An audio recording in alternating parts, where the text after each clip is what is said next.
Karena kenikmatan hidup itu Bapak sekalian bukan berapa banyak hartanya kita, anak kita, rumah kita, atau berapapun fisik-fisik itu, tapi kenikmatan hidup cuma satu, yaitu ibadah atau amal yang kita kerjakan.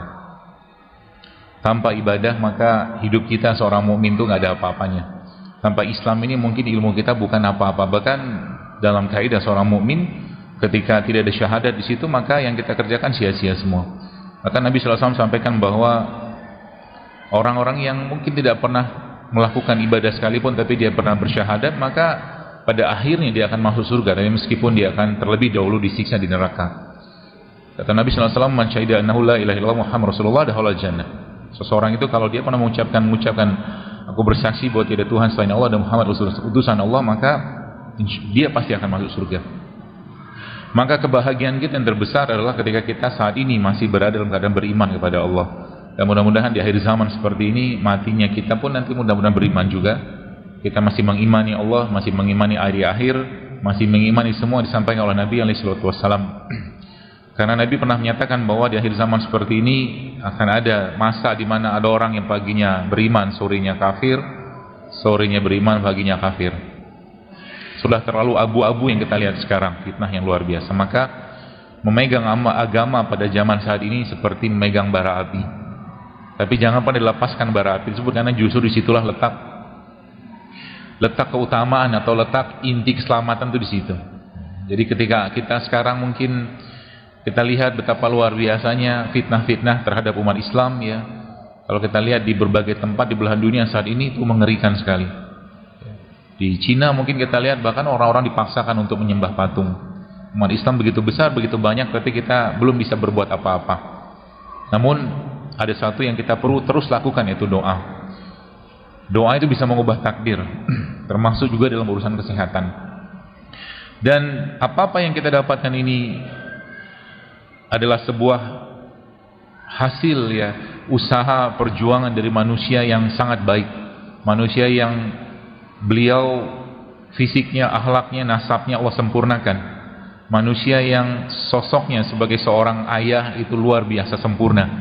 Sebagai seorang suami juga sempurna. Sebagai seorang pemimpin negara juga sempurna. Sebagai seorang panglima perang juga sempurna. Ya, maka uswah kita tidak lain tidak bukan itu Rasulullah SAW. Semoga kita semua bisa mencontoh beliau dari mulai bangun tidurnya sampai mau tidur lagi. Pada dasarnya Bapak sekalian, kalau kita lihat kesehatan itu sebenarnya adalah buah dari ketaatan kita. Sering saya sampaikan bahwa kalau orang itu sehat, kalau orang itu taat, pasti sehat. Kalau orang itu taat, pasti sehat. Jadi sehat itu hanya imbas dari sebuah ketaatan. Apa buktinya? Kalau kita lihat zaman sekarang, sains, ya, atau mungkin ilmu pengetahuan menunjukkan atau menyampaikan kepada kita berbagai macam hal, ya, yang sebenarnya kalau bagi saya pribadi, sains-sains yang ada saat ini, ya, tidak sampai, mungkin bahasa saya tidak membuktikan, tapi menjelaskan, terutama hubungannya dengan Al-Quran dan hadis, ya. Kalau urusannya dengan Al-Quran atau hadis, maka sains itu hanya menjelaskan. Sebab kalau dia tidak sama dengan apa yang disampaikan Allah dan Rasulullah SAW, pasti, ya, sains yang bermasalah. Ya, seperti itu harusnya. Karena iman itu tidak perlu bukti, tapi membuktikan. Kita tidak pernah melihat Allah, kita tidak pernah melihat Rasulullah, kita tidak pernah melihat surga, kita tidak pernah lihat neraka, tapi kita yakin dengan itu semua. Ya, bahkan Rasulullah mengatakan bahwa aku rindu dengan saudaraku, kata Rasulullah. Siapa itu? Ya, kita ini kan. Ya, seperti itu. Maka apa-apa yang ada dalam Al-Quran atau apa-apa yang ada dalam disampaikan oleh Nabi SAW pasti bikin sehat. Kesimpulan utamanya, syariat itu bikin sehat. Tapi kita tidak melakukannya untuk sehat, karena kita melakukannya untuk taat, karena ketaatan. Orang yang bangun malam rutin, Bapak sekalian, tidak akan mungkin kena penyakit yang berat. Orang yang rajin membaca Quran, jantungnya pasti baik. Bahkan terakhir saya mendapatkan sebuah penelitian sederhana dari seorang kawan, seorang dokter juga, yang dia meliti orang-orang yang darah tinggi sama darah rendah. Darah tinggi dan darah rendah, yang kemudian orang-orang tersebut, ya, membaca Al-Quran untuk berzikir, yang darah rendahnya menjadi normal, yang darah tingginya menjadi normal. Begitulah syariat, gitu kan? Kenapa? Karena yang menciptakan kita itu Allah, ya. Allah yang menciptakan kita, Allah yang menciptakan kita, maka Allah juga yang membuat toolsnya. Allah yang bikin toolsnya. Kalau bahasa saya itu software dan hardwarenya. Kalau Anda punya mobil, terus sekalian, ya secanggih apapun mobil itu ada petunjuknya, ada SOP-nya. Ya, SOP-nya apa? Ya ada buku manualnya, ada servis bulanan, servis tahunan, apa macam-macam lah, seperti termasuk spare part-nya kan gitu. Jadi semakin kita kenal dekat dengan Allah, sekalian kenal dekat dengan syariat ini, maka sebenarnya kesehatan itu adalah sebuah hal yang mudah sekali kita dapatkan. Ya, mudah sekali kita dapatkan. Ya. Dan acuannya apa? Al-Qur'an. Tapi ada musuhnya, Musuhnya maksudnya ada makhluk yang kita tahu ya, syaitan dan iblis tabarakata'ala yang nggak mau manusia itu sehat. Kenapa tidak mau sehat? Karena Allah menciptakan kita, wa ma khalaqul jinna wal insa illa liya'budun, kata Allah. Allah ciptakan kita sebagai hambanya, sebagai Abdullah. Abdullah itu butuh sehat. Untuk melakukan ibadah itu butuh sehat. Maka untuk menjalankan peran sehat itu, maka pastinya Allah menciptakan sarana prasarananya. Ya, sarana prasarananya, dan itu kita bisa manfaatkan luar biasa. Ya, kalau kita mau melaksanakan itu dengan baik. Sebab apa? Kalau ibadah itu dikerjakan dengan sempurna, pahalanya pun sempurna. Kalau manusia jahil, makan berlebihan sehingga akhirnya tulangnya bermasalah, dengkulnya bermasalah.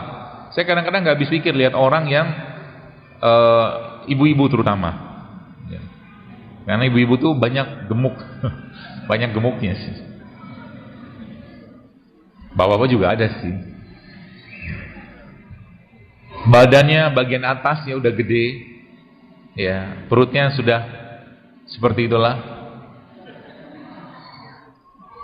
Kemudian akhirnya dengkulnya sakit. Dengkulnya kan sakit. Ketika dengkulnya sakit, apa yang dikerjakan? Suntikan, kasih obat segala macam. Bahkan ketika sudah parah banget, akhirnya tempurung lututnya diganti. Padahal masalah bukan itu.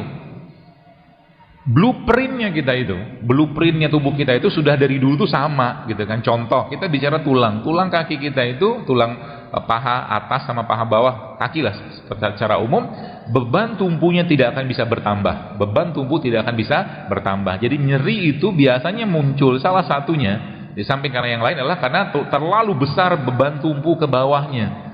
Jadi kalau muncul nyeri di lutut, di sendi segala macam di bagian bawah, yang dikerjakan pertama kali apa? Turunin berat badan. Ya, turunin berat badan. Berat badan bisa bertambah gara-gara apa? Banyak makan. Sederhana sebenarnya, berat badan kita itu bertambah gara-gara banyak makan. Maka Islam adalah agama yang sangat low budget dalam urusan hidup sehat. Ada mahasiswa pernah bertanya ke saya, dokter bagaimana caranya supaya saya bisa tetap hidup sehat dalam kondisi, kan mahasiswa, judulnya kan mahasiswa kan biasanya kan ya you know lah, kiriman segala macam seadanya gitu. Saya bilang wah justru malah mahasiswa itu gampang sekali, sering-sering aja puasa. Saya bilang kalau lagi mau buka puasa cari masjid yang ngasih takjil, hemat. Iya kan? Ya, masjidnya sudah bikin kajian begini, jadi masjidnya pun nggak ngasih sirup lagi, tapi ngasih kunyit, kan gitu kan? Ngasih kurma, ngasih rebusan, nggak lagi gorengan. Kalau masjidnya sudah paham, ya. Meskipun tetap aja ngomong kayak begini berbuih, tetap aja gorengan yang dikasih. Kemarin pas di Batam ada, pas sesi tanya jawab ada yang tanya, yang nanya siapa coba? Abang gorengan. Jadi yang tanya abang gorengan. Dokter, setelah saya mengikuti kajian dokter, saya jadi berpikir nih, dia bilang menjual gorengan. Terus saya bilang apa? Gampang sebenarnya kalau mau ya. Kalau mau sebenarnya tinggal ganti jualan buah kan selesai. Dan yang sudah paham kayak begini, yang sudah insaf kayak begini, itu kan akhirnya mencari buah kan. Anda nggak tertarik lagi dengan gorengan. Sederhana, sesederhana itu gitu kan. Ada lagi yang kemarin ibu-ibu, entah bapak-bapak aja kasih pertanyaan di kertas gitu kan, tulisannya, dokter setelah saya mengikuti kajian dokter gitu-gitu terus. Dia bilang, saya ini jualan kue. Kue itu isinya apa? Sehat ya? Kenapa dimakan? Karena saya bilang gini ke mereka, saya bilang, Anda kalau bisnisnya kuliner, saya bilang, Jangan bikin makanan, jangan bikin produk makanan yang orang dulunya sehat sekarang sakit gara-gara makan produk Anda. Benar nggak? Iyalah, bener lah. Akhirnya gara-gara itu dia nanya kan, saya bilang ya kalau itu mata pencaharian jangan langsung stop, karena dia bilang dia pengen langsung berhenti. Ya, saya bilang jangan dulu, cari solusinya dulu pelan-pelan. Kita harus bijak juga. Ya, kan banyak tuh sekarang pemanis yang sehat, ya, bukan pemanis buatan ya, kayak madu, gula aren segala macam. Ada juga tepung-tepung yang sehat, ada mentega yang sehat, butter gitu kan, banyak sebenarnya asal mau. Ya, sekarang kita lihat dulu sekalian negara kita ini dengan begitu banyaknya penyakit, nggak selesai-selesai. Ya, dunia pengobatan, atau mungkin saya sempat sekolah dokter 6 tahun dulu.